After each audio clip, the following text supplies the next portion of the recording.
अस्सलाम वालेकुम, मैं हूँ मिसबा और आप देख रहे हैं मेरा YouTube channel cooking art with Misbah. आज ज़बरदस्त सा रिफ़्रेशिंग जूस मैं बनाने जा रही हूँ, वो भी ग्रेप फ्रूट और मौसमी का हम मिक्स बनाएंगे। तो आइए इसको स्टार्ट करते हैं।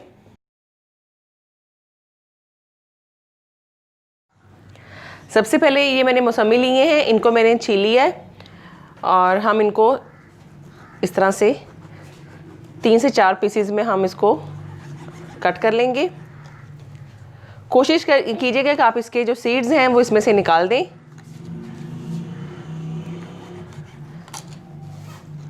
बहुत ही फ्रेश सा जूस बनने जा रहा है, क्योंकि ये जो ग्रेप फ्रूट होते हैं वो थोड़े से तुर्श होते हैं, इसलिए इसमें मैं थोड़ा सा मौसमी डाल रही हूँ ताकि बच्चे भी इसको आसानी से पी सके। इस तरह करके हम बाकी भी कट कर लेते हैं।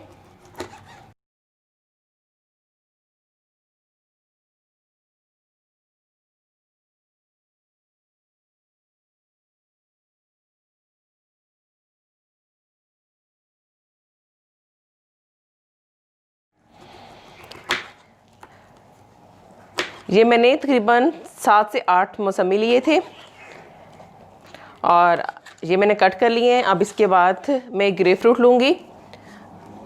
आजकल वैसे भी ग्रेप फ्रूट और मौसमी का सीज़न है और मार्केट में ये इजीली अवेलेबल हैं, लेकिन आज मैं जो इस्तेमाल कर रही हूँ ये मैं अपने बाग के फ्रेश तोड़ के लाई हूँ। वहाँ से ग्रेप फ्रूट छील लेते हैं।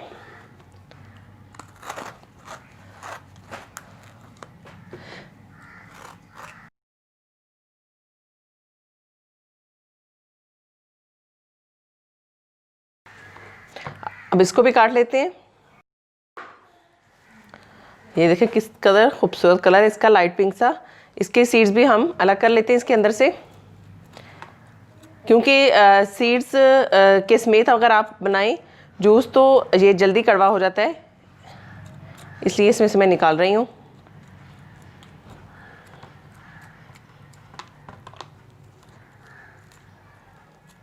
निकालने के बाद इसको भी कट कर लेते हैं।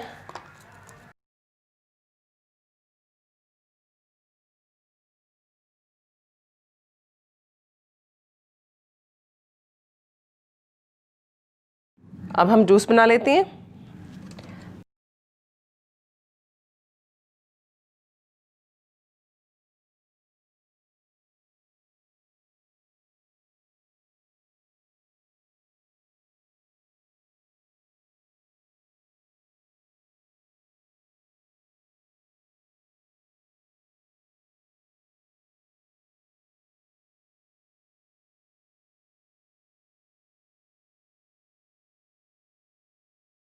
रेडी हो गया है। अब ये मैं इसमें काला नमक जो है ये इजीली मिल जाता है, आप वो इसमें डाल लें। चाहे तो आप ब्लैक पेपर भी इसमें डाल सकते हैं। इसको अच्छी तरह से मिक्स करते हैं। बहुत ही मज़ेदार सा रिफ़्रेशिंग जूस हमारा रेडी हो गया है। आप लोग इसको ज़रूर ट्राई कीजिएगा और मुझे फ़ीडबैक दीजिएगा। मिलते हैं नेक्स्ट वीडियो में किसी अच्छी सी रेसिपी के साथ। तब तक के लिए अल्लाह हाफिज़।